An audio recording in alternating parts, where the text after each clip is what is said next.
Welcome to my channel, Yudi Kaputra.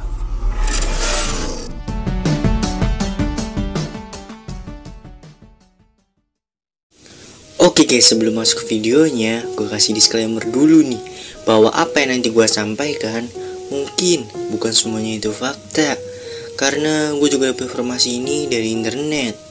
Ya oke, di video kali ini gue bakalan ngebahas tentang perang-perang lagi nih.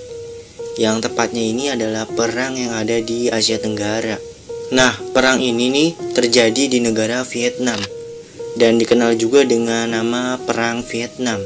Perang Vietnam ini sendiri berlangsung selama 20 tahun, yang dimana dimulai pada tanggal 1 November 1955 sampai tanggal 30 April 1975. Nah, yang melatar belakangi terjadinya Perang Vietnam ini, kan pada saat itu kan Vietnam ini lepas nih dari jajahan Perancis. Nah, ya saat lepas itu, Vietnam ini terbagi menjadi dua bagian. Ada Vietnam Utara dan ada Vietnam Selatan. Yang dimana Vietnam bagian utara ini kan dipimpin oleh Ho Chi Minh, yang ibu kotanya ini berada di Hanoi. Dan sementara Vietnam bagian selatan ini kan dipimpin oleh Ngo Dinh Diem, yang ibu kotanya ini terletak di Saigon. Nah, setelah Vietnam terbagi menjadi dua bagian kayak gini nih, sebenarnya nih kedua pemimpin ini nih sama-sama ingin menyatukan Vietnam kembali. Namun sayangnya mereka ini terhalang oleh ideologi, yang dimana Ho Chi Minh ini ingin menjadikan Vietnam menjadi negara komunis, dan Ngo Dinh Diem ingin menjadikan negara Vietnam ini seperti negara ala-ala barat. Nah, karena perbedaan ideologi itu yang membuat mereka ini perang, dan perangnya itu dinamakan dengan Perang Vietnam. Nah, saat terjadinya Perang Vietnam ini, Amerika pun datang, yang dimana pada saat itu tuh Amerika presidennya adalah Presiden Dwight, yang kemudian Presiden Dwight ini menjanjikan dukungannya kepada Vietnam Utara. Nah, kenapa Amerika melakukan demikian? Karena nih ya, takutnya Amerika ini malah terkena efek domino, yang dimana jika Vietnam ini menjadi negara komunis, nantinya negara-negara di Asia Tenggara ini semuanya akan ikut ke Vietnam, ikut menjadi negara komunis. Nah, dalam perang Vietnam ini sendiri ada satu serangan Amerika yang sempat menghebohkan dunia, yang dimana dari serangan Amerika ini efeknya itu sampai sekarang masih ada. Serangan yang dimaksud itu adalah ketika Amerika ini menyemprotkan Agent Orange di jalan-jalan, sungai-sungai, lahan pertanian yang ada di Vietnam. Nah, sebenarnya apa sih Agent Orange itu sendiri? Nah, Agent Orange ini sendiri adalah herbisida kuat yang dapat merusak tanaman. Ya, ini sama aja sih kayak zat berbahaya. Nah, terus tujuan Amerika melakukan itu untuk apa? Ada yang tahu?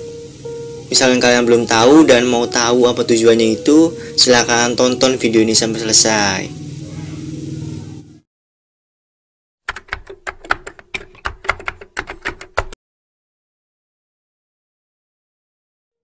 Penyemprotan Agent Orange yang dilakukan oleh Amerika kepada Vietnam ini dilakukan dari tahun 1961 sampai 1971, yang dimana militer Amerika ini menyemprotkan Agent Orange dengan pesawat yang terbang rendah dan menghancurkan sekitar 4,5 juta lahan pertanian, hutan, dan sumber-sumber air. Dan juga secara keseluruhan ya, Amerika ini telah menjatuhkan sekitar 20 juta galon herbisida. Sedikit fun fact nih ya, sebenarnya militer Amerika ini nggak cuma nyemprotin Agent Orange doang, tapi juga nyemprotin Agent putih, Agent ungu, Agent pink, Agent biru, dan juga Agent hijau. Nah oke, karena waktu itu Amerika ini bener-bener nyemprotin Agent Orange ke seluruh daratan yang ada di Vietnam, itu ngebuat warga sipil pun terkena imbasnya, yang ngebuat para petani Vietnam ini jadi gagal panen, dan juga mereka ini nggak bisa minum. Karena semua sumber air yang ada di Vietnam ini udah terkontaminasi dengan Agent Orange ini.